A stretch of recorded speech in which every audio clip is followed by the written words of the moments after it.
Hola, ¿qué tal? Bienvenidos a Una Abogada Recomienda. El día de hoy vamos a hablar de lo que debes tener en cuenta al momento de comprar una casa o un apartamento. Bienvenidos.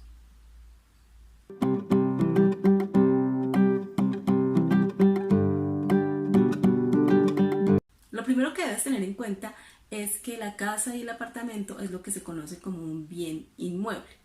Por lo tanto, la compraventa de este tipo de bienes debe realizarse a través de una escritura pública, es decir, en una notaría, y esta escritura debe registrarse en la oficina de registro de instrumentos públicos de tu ciudad. En este tipo de contrato pues intervienen dos partes, una que es el vendedor, que es el dueño de la casa, y otra que es el comprador, que eres tú. Hechas estas declaraciones, vamos con nuestras recomendaciones. Bueno, lo primero que debes saber es quién es el propietario, para que tengas la certeza de que la persona con la que estás negociando realmente es el dueño del bien. ¿Cómo puedes saber esto? Existe un documento que se llama folio de matrícula inmobiliaria en donde está toda la historia del bien inmueble y en donde está pues el histórico de quienes han sido los propietarios. Es este documento que estás viendo en este momento. Como puedes ver, este documento aparece una X al final al lado del nombre de cada persona. Esta es la persona que ha sido propietaria. Es un documento que está en orden cronológico, por lo tanto, la última persona sobre la que aparezca la X, pues es la dueña y después con la que tienes que hacer el negocio, la negociación. ¿Dónde consigues este documento? Este documento lo consigues en la oficina de registro de instrumentos públicos, en cada ciudad hay una, o también lo puedes conseguir vía internet. Obviamente pues tiene un costo, actualmente aproximadamente de 28,000 pesos. También lo puedes conseguir vía internet. En la descripción de este video te voy a dejar las páginas web donde puedes conseguirlo. ¿Qué necesitas para sacar este certificado? Necesitas el número de folio de matrícula inmobiliaria, que es este que aparece aquí en la parte superior. Este número pues debes solicitarlo a la persona con la que estás negociando. Mi recomendación es que sea un certificado actual para que refleje el estado actual del inmueble, porque pues si es un documento de hace meses atrás, pues no te va a dar la información actualizada, que es lo que tú necesitas.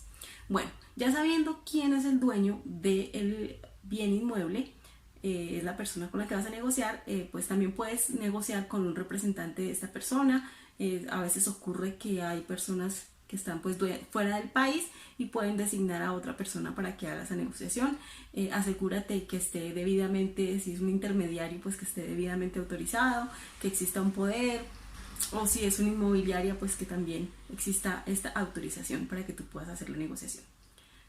Segundo, nuestra segunda recomendación es que verifiques que el bien inmueble está libre de gravámenes que puedan afectar el dominio o la propiedad. Entonces ahí puedes verificar, por ejemplo, ¿dónde puedes verificar esto? Pues lo puedes verificar en el folio de matrícula inmobiliaria del que hablábamos ahora. Aquí se tienen que registrar todos los actos que se han celebrado con el bien inmueble. Entonces ahí tienen que aparecer todas las limitaciones al dominio, todas las medidas cautelares o los gravámenes a la propiedad. Por ejemplo, ¿qué limitaciones al dominio pueden existir? El usufructo. El usufructo es una limitación al dominio donde es una tercera persona la que tiene el disfrute de ese bien inmueble. ¿Sí? A veces existen usufructos que son vitalicios, entonces se terminan hasta que esa persona muera.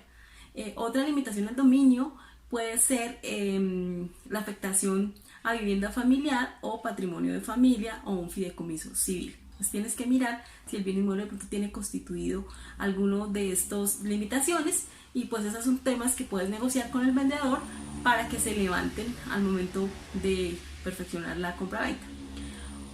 Otra limitación puede ser medidas cautelares, que ya es lo que ordenan los juzgados. Entonces puede existir embargo del bien inmueble, secuestro del bien inmueble o una demanda. Todo eso te va a aparecer en el folio de matrícula inmobiliaria. De ahí la importancia de que saques este documento actualizado. También puede el bien inmueble tener un gravamen en la propiedad, como por ejemplo una hipoteca o una valorización. Todo esto tiene que ser transparente, tiene que hacer parte de la negociación. Si tiene algún tipo de gravamen, pues tú lo puedes hablar con el vendedor, acordar cuándo se va a levantar, cuando sean cosas que dependen del vendedor, porque hay cosas que no dependen del vendedor, como cuando pues ya son temas judiciales, embargo, secuestro. Eso quiere decir que hay un pleito con el bien. Pues en ese caso pues debes tener cuidado qué tipo, si se puede celebrar o no el negocio. Yo recomendaría que no. Si hay un pleito judicial, es mejor que te abstengas de celebrar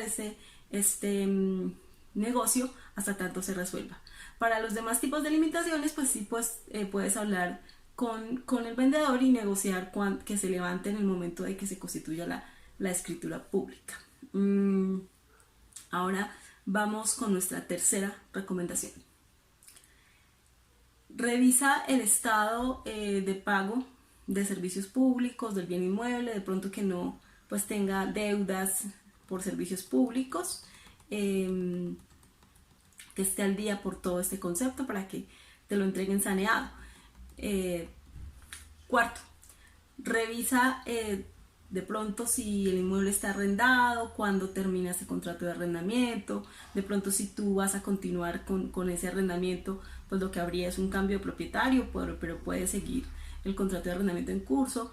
Todas estas cosas tienes que revisarlas en el momento de hacer el negocio.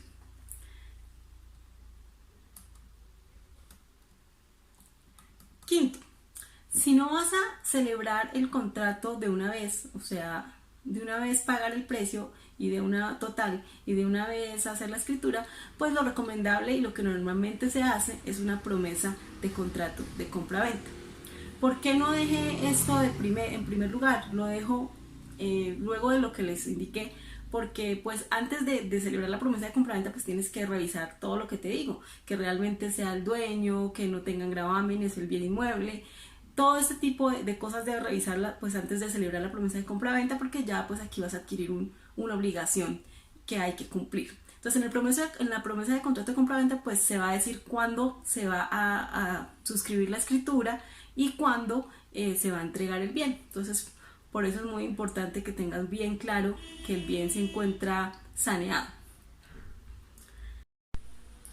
Cuando se celebra el contrato de compraventa, de promesa de compraventa, generalmente se paga una parte del dinero por parte del comprador al vendedor. Este anticipo es lo que jurídicamente se conoce como arras. Pero ojo, existen tres tipos de arras. Están las arras confirmatorias, las arras penales y las arras penitenciales o de desistimiento. ¿Cuál es la diferencia que existe entre las tres? Pues bien, las arras confirmatorias son las que se entregan como parte del precio pactado por la compraventa del bien, o sea, es decir, un anticipo que se hace al pago del bien, al valor del inmueble. Las arras penales son una sanción por incumplimiento. Entonces, si es el comprador el que incumple, pues pierde las arras que dio, o si es el vendedor el que incumple, tiene que devolverlas duplicadas. Y en tercer lugar, las arras penitenciales o de desistimiento, como su nombre lo indica, son las que dan derecho a cualquiera de las partes a desistir lícitamente del contrato. Entonces son tres tipos de arras. Si no se dice nada al respecto, pues entenderán que son arras confirmatorias, es decir, que el precio que pague el comprador se imputa pues al precio total del valor del inmueble. Esto es una diferencia muy importante que debes tener al momento esa es una diferencia que debes tener clara al momento de celebrar el contrato de promesa de compra-venta. Lo que usualmente se usa es que pues la gente lo que utiliza son las arras confirmatorias, es decir, las que se imputan al precio. Este realmente es un tema un poco complejo que ya cuando hay un incumplimiento pues hay que entrar a analizar muy bien sobre los perjuicios o qué pasa con este dinero que se entregó. en la promesa de contrato de compraventa. En la promesa de contrato de compraventa entonces van a decir, van a identificar el inmueble, van a decir cuándo se va a suscribir la escritura, en qué lugar, a qué horas, y así cuándo se va a terminar de pagar la totalidad del valor del inmueble, total del precio. Asimismo, si hay algún gravamen, alguna hipoteca, algún gravamen que dependa de la voluntad del comprador, perdón, del vendedor, pues cuándo se va a levantar. Normalmente en esos contratos de promesa de compraventa, pues una de las obligaciones para el vendedor es que pues va a entregar el inmueble saneado, es decir, sin hipotecas, sin afectaciones a patrimonio de familia. En fin, es importante tener en cuenta que esas afectaciones a patrimonio de familia se pueden levantar siempre y cuando la persona se se obligue a constituirlo en otro bien. Entonces todo eso se debe analizar y debe quedar claro en el contrato de promesa de compraventa, donde el vendedor se debe obligar a entregarte el inmueble totalmente saneado. Sexto, vamos con nuestra sexta recomendación. Ya lo que tiene que ver con el precio, pues tienes que ver que el precio del inmueble sea un valor que se ajuste al mercado. Pues ¿cómo haces para saberlo? Tienes que averiguar en el sector cuánto está valiendo el metro cuadrado y multiplicas pues por los metros cuadrados que tiene el inmueble que quieres comprar, y ahí pues tienes que revisar que sea un valor que se ajuste al mercado en la zona. Y séptimo, nuestra séptima recomendación tiene que ver con el registro de la escritura. Como te decía al comienzo, este tipo de venta debe hacerse a través de escritura pública, es decir, en una notaría, y esta escritura la tienes que registrar en la oficina de instrumentos públicos de tu ciudad.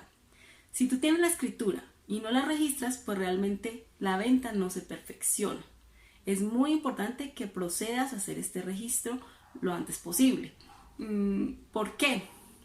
Se han dado estafas donde una persona le otorga escritura a varias y realmente pues ninguna va a ser el dueño. El dueño va a ser la persona que vaya y registre la escritura. Como hablábamos al comienzo, en el folio de matrícula inmobiliaria es donde aparece toda la historia. Si tú tienes una escritura y no estás registrado como propietario en el folio de matrícula inmobiliaria, pues realmente no vas a ser el dueño. También quería hablarles de este tipo de letreros que se ven mucho en nuestro país. Precisamente se hace por esto, porque a veces personas inescrupulosas lo que hacen es vender inmuebles que no son de ellos, que no están en ventas, otorgan la escritura y pues es una estafa, ¿sí? Porque al momento de ir a registrar esa escritura, pues no va a ser posible porque la que vendió no era la dueña. Entonces es muy importante que tengas en cuenta que estas dos cosas: primero, la escritura, y segundo, que esa escritura la debes registrar en la oficina de instrumentos públicos de tu ciudad. Pues bien, esto ha sido todo por hoy. Espero que estas recomendaciones hayan sido útiles. Si quieres que tratemos algún tema aquí, escríbenos por favor a la dirección de correo que aparece en pantalla y con gusto trataremos los temas que te interesen. Gracias por tu atención. Un abrazo.